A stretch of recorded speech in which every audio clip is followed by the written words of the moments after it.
Hello, friends, and happy Sabbath. I'm Ganem Hanna, and I'm filling in for Marlon Paley, who happened to be on a different assignment this weekend. Well, for those of us who live in the United States, we had a 4th of July earlier this week. We hope those who live in the United States did enjoy that special holiday. For all of you around the world, special greetings from Loma Linda, California, which is in the United States of America, and we're glad to come to you live from our studio. I have with me my two colleagues, Mr. Bob Blancato. Did I pronounce that correctly? Oh, yes, right on the money. I want to make sure. Thank you. And Daryl Mandal. Yeah. Welcome. Thank you. Listen, before we go any further, we traditionally like to read verse of the day.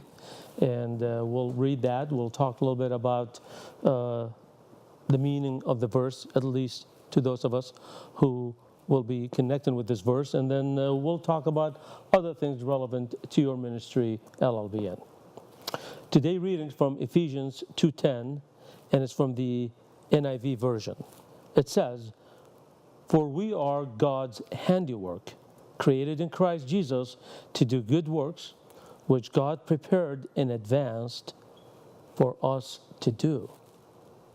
Wow. So, is the gift of the works we do is given from God? Well, it looks to me like there are several parts to this. One, we were created for the good works. And two, the good works were created for us. So it was all planned in advance to come together. Interesting. Bob, any take on that?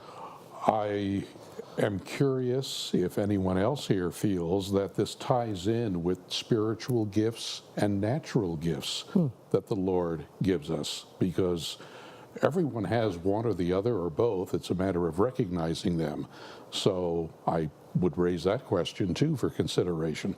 You know, the Apostle Paul, when he wrote this, he made a point making sure that we understand that the gifts we have is from God, so we don't boast about ourselves.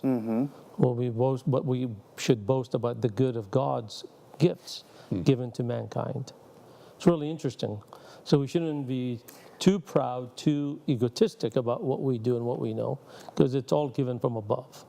You remember there were several stories actually in the New Testament relating to Paul and various others of the apostles where there were some people, not them, but some other people who saw what they were doing and thought, wow, okay, there could be some money in this. These guys are performing miracles, they're healing sick people, That's true. and they're doing things that at the very least could make me famous. And so they went to them and asked, so how do you guys do this? How can we do this too? And they rebuked them and were like, no, it's not about you, and it's not about money. We don't do these things in our name. We do it in the name of Jesus. It's not Paul doing it. It's not Peter doing it. It's not Timothy doing it. It's Jesus doing it. It's not us. So you can't do this. It's interesting she should say that, because if you look across the media platform, you see many ministries where it's almost too commercialized. And it's clearly, it's not for the work of the Lord, but it's the work for men and women who are leading those ministries. So what happened back then still happens now, it seems like. It's a wheel within a wheel, a circle within a circle. Yep. Well, Human nature from the beginning still the same as it is now, I guess. Sure. Oh, we can go back to the Old Testament on that too. The arrogance of Pharaoh during the time of Jesus. Or King Nebuchadnezzar of Babylon. I built this all this. I am such a wonderful person. And what did God do to him? See, that's his mind when you get too arrogant. And it's interesting, he put a statue of himself so they would worship him instead of the mighty God. And that's where man does not connect what I have, what I possess is from God. And I think a faithful person will understand and recognize every gift from God. Yeah.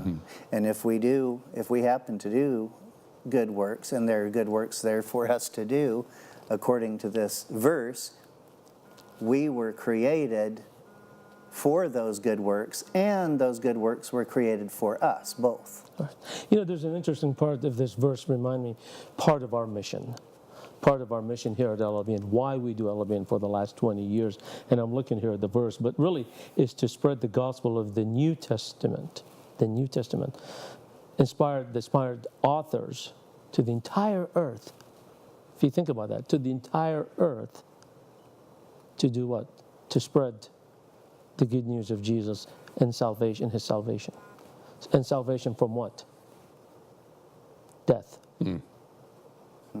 So, and that's where our mission is. We are one of those authors out to share the word to the world, to let people know that God's salvation and mercy is for everyone who accepts him, and will save you from the eternal death. I mean, what's a greater thing? People buy life insurance, they buy, in which you die and you don't possess any of it. You leave it for someone else. Where God's salvation, you earn the eternal life, the ultimate insurance for creation, for God's creation, mankind.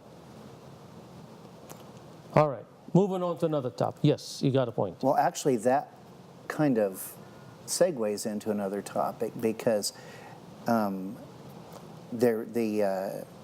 good news, actually what Jesus' ministry was twofold.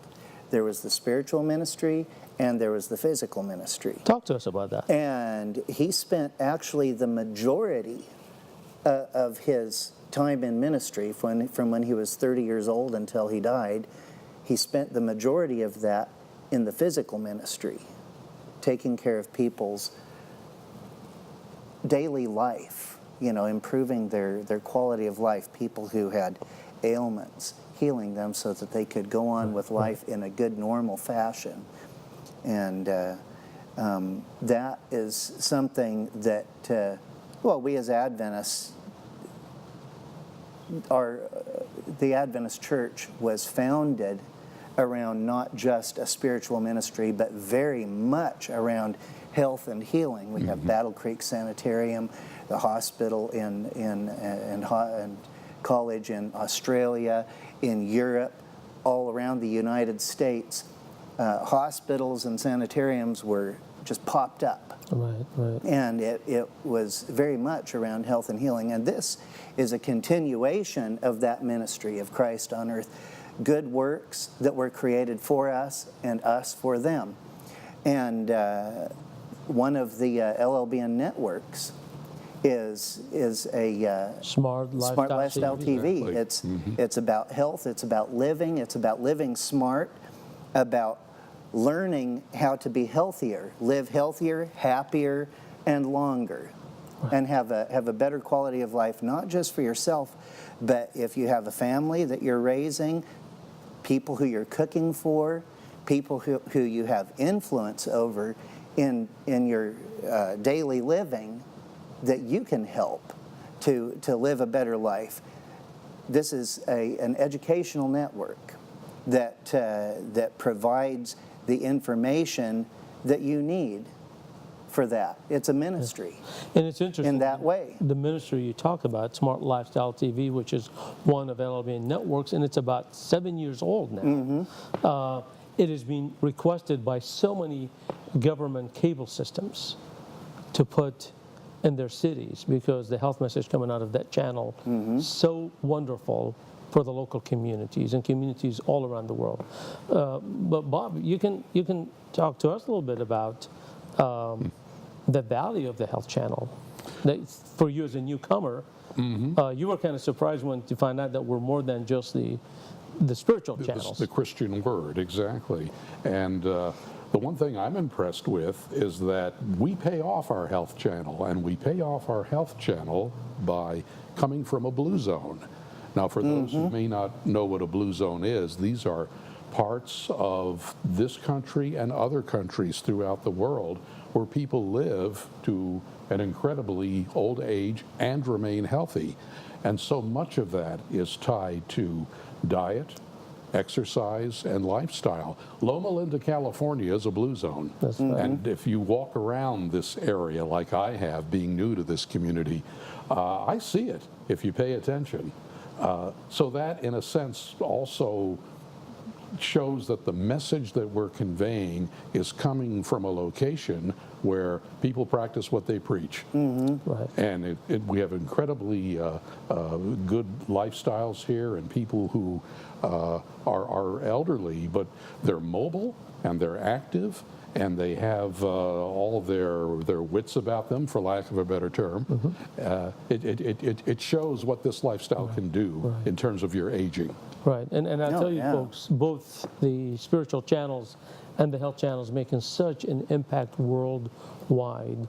There's so many people watching and getting blessed by both the spiritual and the health channel, and we hear of so many testimonies and stories where people lives changing spiritually and giving their hearts to Jesus and becoming even members of our churches, and so many others who have changed their lifestyle and start living healthier and better. So blessed we are to be commissioned through LLBN to do the handiwork that God has planned for us, to reach out to the world and reach out to the masses and help someone's life to be changed, both physically, and give them the choices to accept and to be part of God's kingdom.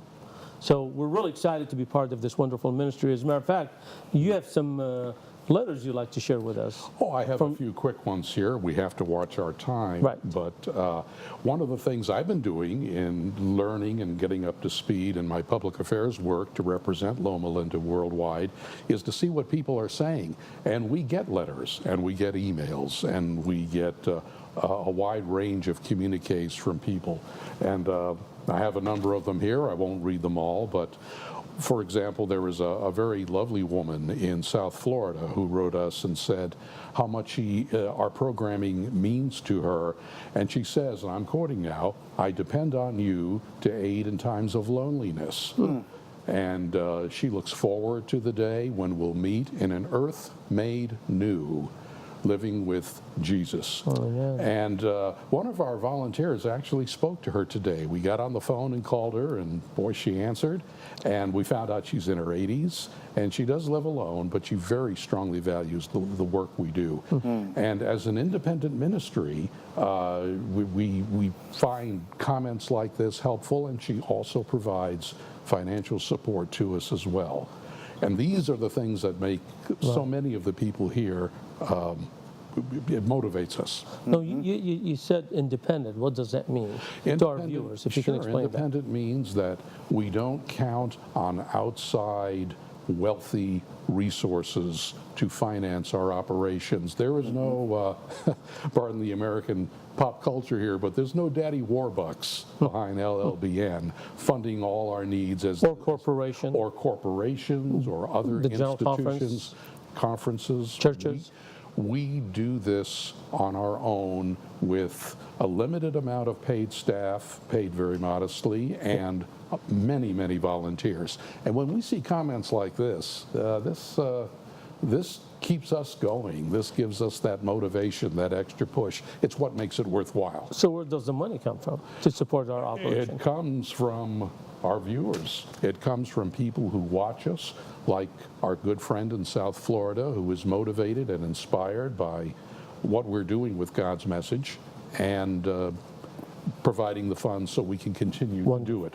Wonderful. Sorry, Bob and Daryl, thank you both for being with us. This is almost all the time we have.